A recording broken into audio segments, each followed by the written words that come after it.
Autour d'un pancake. Autour d'un pancake. Bonjour à tous et bienvenue dans Autour d'un pancake. Dans ce podcast, je vais à la rencontre de personnalités qui ont des parcours inspirants, des artistes de tous horizons. Et dans cet épisode en particulier, j'ai le plaisir d'accueillir Kendra Skeleton, qui a écrit un roman fantastique qui s'appelle Lumière et corruption, disponible sur Amazon. Vous retrouvez d'ailleurs le lien dans la description du podcast ainsi qu'un lien vers son site internet. Elle va aujourd'hui nous expliquer son parcours dans l'écriture et ses autres passions dans la vie. Bon pancake! Autour d'un pancake. L'interview recouverte de sirop d'érable. Salut Kendra! Hello Cindy. Alors tu as un univers assez incroyable, le fantastique, tu aimes aussi les jeux vidéo, le métal et l'équitation. Ça part dans tous les sens, autant de choses que tu aimes, c'est très très éclectique. Et donc là, tu viens d'écrire son premier roman, un roman fantastique qui s'intitule Lumière et corruption. Tu écris depuis longtemps ou bien c'est une passion assez nouvelle que tu viens de découvrir ? Alors j'ai commencé à écrire déjà à l'époque où j'étais à l'école, on faisait des rédactions. Je pensais pas que ça me plairait autant, donc j'ai commencé par là et c'est vrai, de fil en aiguille, je me suis dit en fait j'adore ça. Alors j'ai toujours fait un petit peu des petites histoires assez courtes, même pour les copains, copines, où je m'amusais à leur créer avec des personnages qui s'inventaient eux ou bien sûr eux-mêmes, des petites histoires. Ok. Et c'est vrai que j'en avais jamais pensé à faire un roman. Et puis un jour, pendant le Covid, là, je lisais un livre, que je me suis dit, mais punaise, pourquoi j'en ferais pas un, moi aussi? Parce que j'ai plein d'idées, là, plein de trucs qui me viennent à l'esprit, et j'ai vraiment envie d'écrire aussi quelque chose, moi, de mon côté. Et donc, voilà, je me suis lancée avec l'écriture, et je me suis dit, je vais mettre un petit challenge pour avoir un petit peu plus d'inspiration, parce que comme il y avait un petit peu cette période de confinement, c'est vrai qu'il y avait moins de ressources à l'extérieur. Moi, je suis quelqu'un qui a besoin de sortir, voir des choses, me balader pour vraiment me nourrir d'idées. Alors, je me suis dit, vas-y, je vais voir si quelqu'un veut collaborer avec moi pour écrire une histoire et donner un petit peu des idées. Et du coup, sur un forum, j'ai posé la question en disant, là, j'ai ça pour projet d'écrire un livre dans le thème fantasy, aventure. Et il y a une personne qui m'a répondu. Enfin, il y en a eu plusieurs, mais j'en ai choisi une. T'as fait ton casting. Exactement. Celle qui convenait le mieux à l'univers et aux idées, en fait, dans le style. Et on a commencé comme ça, de fil en aiguille, à donner des idées, à amener chacun les idées. Donc, l'un des personnages du livre s'appelle Lykiana, c'est la paladine. Donc, ce personnage appartient à cette personne qui est Yann, qui m'a donné un petit coup de pouce. Et par la suite, on a créé un univers là autour, on a chacun amené un petit peu des idées, et puis en mettant les petites pièces de puzzle, ça a créé ce livre. L'histoire. Exact. Ce livre donc qui a, tu l'as dit, un style fantasy, médiéval fantasy même. Exactement, oui. Ça veut dire, pour ceux qui connaîtraient pas le style, dans quoi tu nous emmènes ? Alors c'est un petit peu, justement on parle de médiéval par rapport au temps, à l'époque, donc quelque chose un peu comme on voit, les châteaux, les dragons, etc. Donc ça garde quand même un côté fantasy, donc c'est pas ancré dans la réalité, c'est pas historique, mais avec cette architecture et puis ce mode de vie comme à l'époque médiévale en fait. Ok, et mélangé donc avec du fantastique. Exact. Et assez sombre, Oui. Quand même, t'as un côté sombre on se doute absolument pas quand on te voit, parce que t'es toute pétillante, toute souriante, toute calme. Enfin, en tout cas, c'est comme ça que je te perçois. Et là, on découvre un côté plus sombre, plus, comment dire, il y a le mot en anglais qui me vient, tu sais, on dit rough, un peu dur comme ça, brut. Ça va peut-être aussi avec le petit côté que j'ai eu dans mon adolescence. C'est vrai que là, on le voit pas, mais dans mon adolescence, j'ai aussi grandi un petit peu dans le style gothique. Je m'habillais très sombre aussi. Ok. J'aimais beaucoup justement ce côté un peu ancien. J'ai toujours été attirée un petit peu par l'architecture, la couture, l'art, mais de l'époque. Ok. Et justement, j'aimais bien aussi ces tenues très élaborées, très travaillées avec de la dentelle, du velours. Et c'est ce qui m'avait attirée à l'époque dans ce style-là.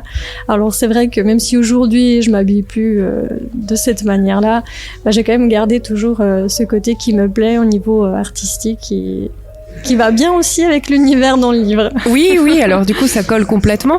Le livre a la mention livre 1, ça sous-entend qu'il y aura une suite ? Exactement. Oui. Alors, elle est en cours d'écriture. Ok. J'écris par-ci, par-là quand j'ai un petit peu de temps. Mais c'est en cours il y aura un deuxième tome. Ok. Normalement, ça devrait être le dernier. Ah, d'accord. Le livre 1 sur 2, alors ça va. C'est bien Exact. aussi quand c'est pas des suites où on doit attendre pendant 15 ans pour savoir la fin. Alors, j'ai déjà le début et la fin depuis très longtemps. Ok. Et ben justement, on avait déjà terminé de l'écrire.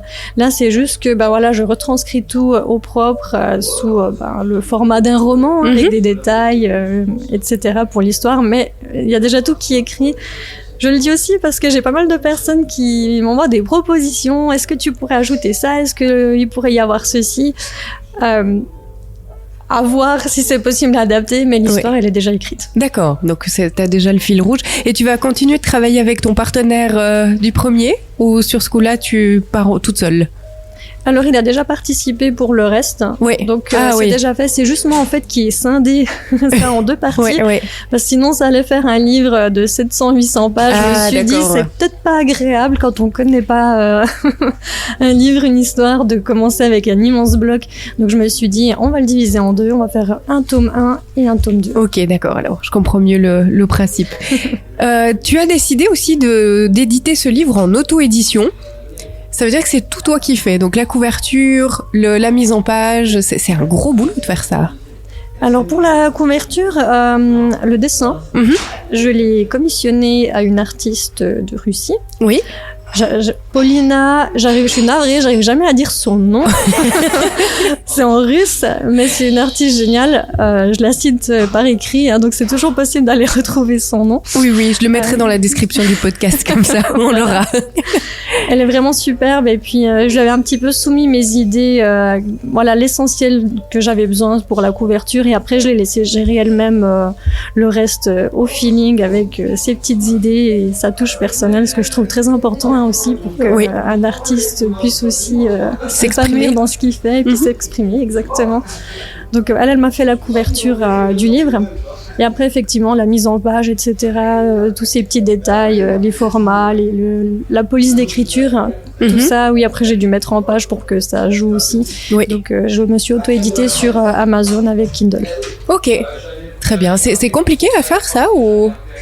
Si tu n'y connais rien, ça prend du temps, c'est ça. Ouais. Ok, mais après, je pense que ça doit être aussi hyper agréable quand tu reçois ton bouquin et que tu l'as dans les mains. C'est un sacré achèvement quand même. Ah, c'était la méga joie. Le premier jour où je l'ai eu dans mes mains, mais j'avais la petite larme à l'œil en me disant ça y est, il est là, il existe, il est physique. Ouais. Il est entre mes mains. Ah, c'est super. Bravo pour tout ça déjà. On se réjouit de lire la suite. Ton univers aussi, je l'ai dit, tu aimes bien les jeux vidéo. Ça t'aide aussi au niveau de l'inspiration, vu que tu parles de fantasy. Oui. D'ailleurs, moi je joue beaucoup à World of Warcraft. C'est le jeu vidéo principal auquel je joue. Des fois d'autres petits jeux, mais moins. Et d'ailleurs, ceux qui connaissent cet univers-là, en lisant mon livre, ils vont trouver plein de petits détails qui sont en lien justement avec World of Warcraft. Ok. Je me suis beaucoup inspirée de cet univers-là, du jeu vidéo, pour créer aussi le livre et l'histoire. Est-ce que tu imagines qu'un jour tu pourrais écrire un autre style ou le fantasy c'est vraiment ce qui t'anime? C'est vrai que c'est ce qui m'anime le plus, mais je pense que je pourrais aussi écrire d'autres styles en fonction, un petit peu ce qui me vient, les émotions, etc. C'est vrai que quand j'écris, je m'écoute aussi beaucoup dans mon ressenti, en fait, et l'émotion qui me passe les derniers mois. Oui. Et en fonction de ça, je me plonge dans des idées, etc. Dans des univers. Exactement, d'autres univers, des idées, et puis des fois des personnes aussi. Mon entourage me dit je te verrais tellement écrire ça ou ça, ou bien j'aimerais bien une histoire avec ceci. Et puis c'est vrai que je reste à l'écoute, puis je me dis tiens, ça peut être intéressant de faire quelque chose là. Ok, donc on peut se dire que ce premier livre, c'est le début d'une grande série que tu vas nous livrer au fil des années. Ah, j'espère vraiment. C'est quelque chose que tu as envie d'entretenir en tout cas. J'aimerais beaucoup, oui. Mais tu avais suivi des cours ou quelque chose pour écrire, ou c'est vraiment instinctif et puis ce que tu as appris avec l'école finalement?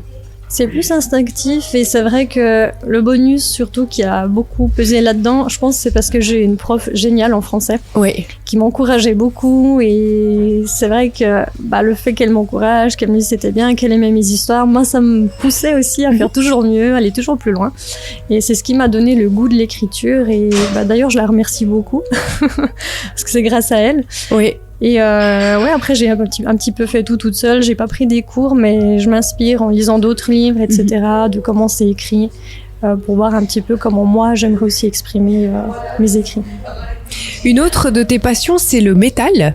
Oui. Alors encore une fois, qui détonne presque un peu avec la personne que j'ai en face de moi.